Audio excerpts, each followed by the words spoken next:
Hello, ഇന്ന് നോക്കാൻ പോകുന്നത് നെരിവേട്ട എന്ന ചിത്രത്തിൻ്റെ ഏറ്റവും പുതിയ OTT അപ്ഡേഷനാണ്. വീഡിയോയിൽ മുൻപ് വീഡിയോ ലൈക്ക് ചെയ്യുക, ചാനൽ സബ്സ്ക്രൈബ് ചെയ്യുക.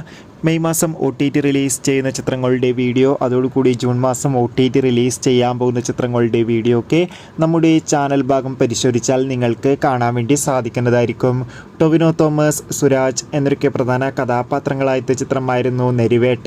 ചിത്രത്തിന് അത്യാവശ്യം ഒരു വിജയം സ്വന്തമാക്കാൻ വേണ്ടി സാധിച്ചിട്ടുണ്ടായിരുന്നു. അതുകൊണ്ട് തന്നെ എല്ലാ സിനിമാ പ്രേമികളും ഒരേപോലെ ചിത്രത്തിൻ്റെ ഓരോ അപ്ഡേഷനും അറിയാൻ വേണ്ടി ഏറെ ആകാംക്ഷയോടെയാണ് കാത്തിരിക്കുന്നത്. ഫൈനലി നെരിവേട്ട എന്ന ചിത്രത്തിൻ്റെ ഏറ്റവും പുതിയ OTT അപ്ഡേഷൻ ഇപ്പോൾ ആരാധകർക്ക് മുന്നിൽ പുറത്തുവന്നിരിക്കുകയാണ്. ആ അപ്ഡേഷൻ മറ്റൊന്നുമല്ല, ഇപ്പോൾ നെരിവേട്ട എന്ന ചിത്രത്തിൻ്റെ OTT അവകാശങ്ങളൊക്കെ നെറ്റ്ഫ്ലിക്സ് എന്ന OTT പ്ലാറ്റ്ഫോം സ്വന്തമാക്കിയെന്നും ചിത്രം ഈ വരുന്ന ജൂൺ മാസം തന്നെ OTT റിലീസ് ചെയ്യുമെന്നാണ് ഏറ്റവും പുതിയ റിപ്പോർട്ടുകൾ സൂചിപ്പിക്കുന്നത്. കാത്തിരിക്കാം കൂടുതൽ അപ്ഡേഷൻ അറിയാൻ വേണ്ടി. ബൈ.